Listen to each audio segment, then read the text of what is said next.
नमस्कार. पूर्णा आजीने स्वतःच्या डोक्याला मारून घेतलेलं असतं. ती म्हणत असते, काय करू मी, कसं सुधारू मलाच कळत नाही. या मुलीला तर सुधारण्यात अर्थच नाही. ही मुलगी जे काही वागते ते चुकीचंच वागतेय. मुळात ह्या मुलीचं वागणंच खूपच चुकीचं आहे. खरं सांगायचं तर मला या मुलीचं वागणं पटतच नाही. आजपर्यंत मी प्रत्येक वेळेला स्वतःचाच विचार केलाय, पण आता मात्र या मुलीला धडा शिकवावाच लागेल. पण काय करू त्यासाठी? त्यावेळेला लगेच प्रतापराव बोलतात, खरं सांगू का पूर्णाई, तन्वीच्या ह्या वागण्याला आपणच खतपाणी घातलंय. कारण तन्वीचं हे वागणं खूपच चुकीचं आहे आणि मला तर तन्वीचं हे वागणं अजिबात आवडलेलं नाही. तेव्हा लगेच पूर्णाजी बोलते, तुला काय वाटलं प्रताप, मला सुद्धा आवडलंय. तेवढ्यात रविराज आणि प्रतिमा तिथे आलेले असतात. रविराज पूर्णाजी समोर हात जोडतात आणि म्हणतात, पूर्णाई खरंच मला माफ करा. माझ्या मुलीमुळे तुम्हाला जो काही त्रास होतो तो खूपच भयंकर आहे, मला कळतंय ना. पण प्लीज मला समजून घ्या, मी मुद्दामून काहीच केलेलं नाही. खरं सांगायचं तर एवढ्या खालच्या थराला जाऊन ही मुलगी वागेल असं मला कधीच वाटलं नाही. पण या मुलीचं वागणं मात्र खूपच चुकीचं आहे आणि त्यासाठी मी या मुलीला कधीच माफ करणार नाही म्हणजे नाही. आता तर या मुलीला मी हिची लायकी दाखवणारच. त्यावेळेला मात्र ती खूपच चिडलेली असते. तिला खूपच राग आलेला असतो. ती मोठ्याने बोलते, पुरे झालं, आता या सर्वच गोष्टी बंद करा.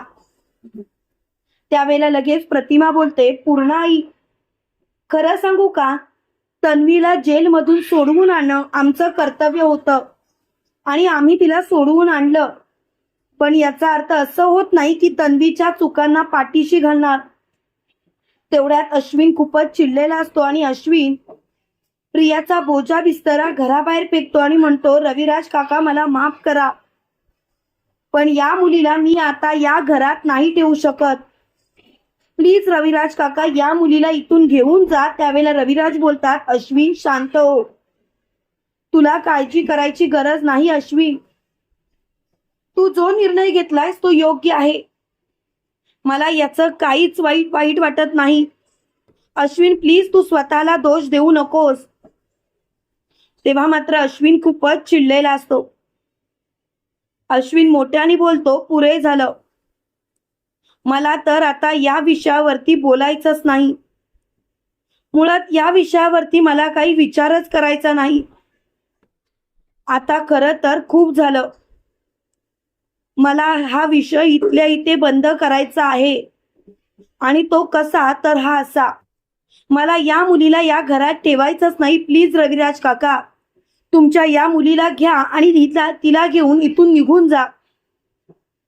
तेव्हा पूर्णाजी रविराज समोर हात जोडते आणि रविराजना बोलते, रविराज खरंच माफ करा, कारण तन्वीचं वागणं खूपच विचित्र आहे. तन्वी कुणालाही समजून घेत नाही. ती जे वागते ते तिच्या मनाला येईल ते. पण खरं सांगायचं तर मला या मुलीशी आता नाही बोलायचं. तेव्हा रविराज बोलतात, पूर्णाई तुला कशाला माफी मागायला पाहिजे.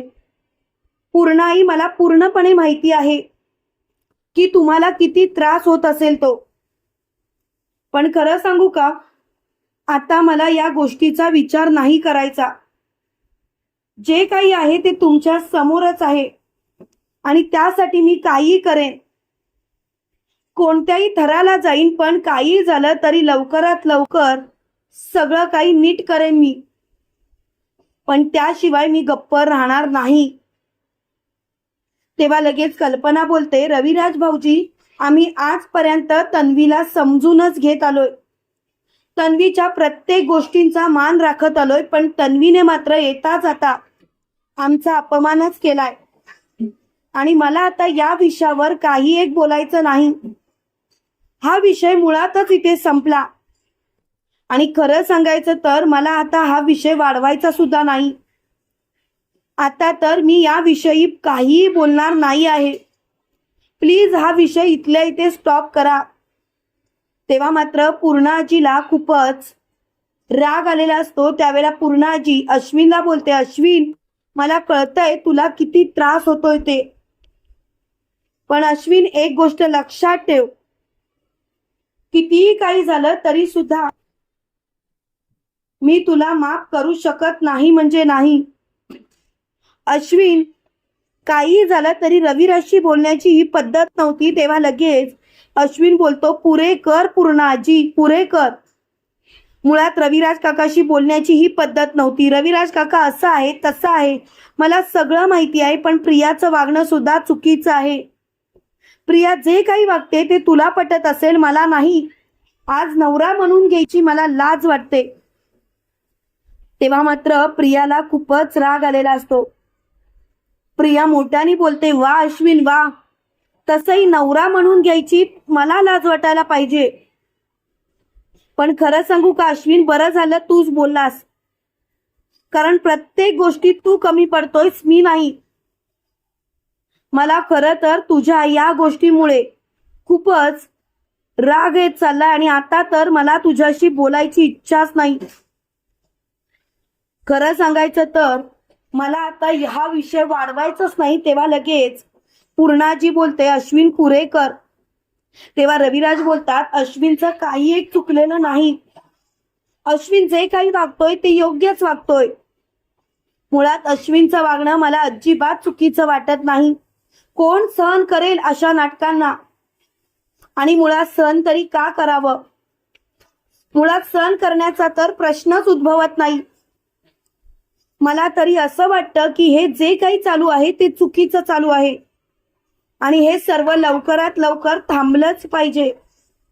त्याशिवाय या गोष्टींना काही अर्थ नाही. तेव्हा मात्र प्रिया खूपच चिडलेली असते. प्रिया मोठ्याने बोलते, पुरे झालं, मला आता या गोष्टीचा विचारच करायचा नाही. त्यावेळेला प्रिया बोलते, खरं सांगायचं तर मला या गोष्टी पटतच नाही. मला तर आता या गोष्टी बाबतीत काहीच बोलायचं नाही, पण मी या घरातून कुठेही सोडून जाणार नाही. तेव्हा लगेच रविराज प्रियाचा हात धरतात आणि तिला परपटच सुभेदारांच्या घरातून बाहेर नेतात. तेव्हा अश्विन स्वतःच्या बेडरूम मध्ये गेलेला असतो. त्यावेळेला पूर्णाजी कल्पनाला बोलते, कल्पना काय विचार केला होता आणि काय झालं बघ ना. पण कल्पना आता मात्र सगळंच हातातून निसटल्यासारखं झालंय. मला आता कोणाचाही विचार करायचा नाही कल्पना, आता मला कोणत्याच गोष्टीचा विचारच करायचा नाही. तेव्हा मात्र कल्पना खूपच हादरलेली असते. तुम्हाला काय वाटतं मित्रांनो, खरोखर जो काही अश्विनचा निर्णय आहे तो योग्य आहे का? कमेंट करून नक्की कळवा. आणि असेच मालिकेचे नवनवीन अपडेट पाहण्यासाठी व्हिडिओला लाईक आणि चॅनलला सबस्क्राईब करायला विसरू नका.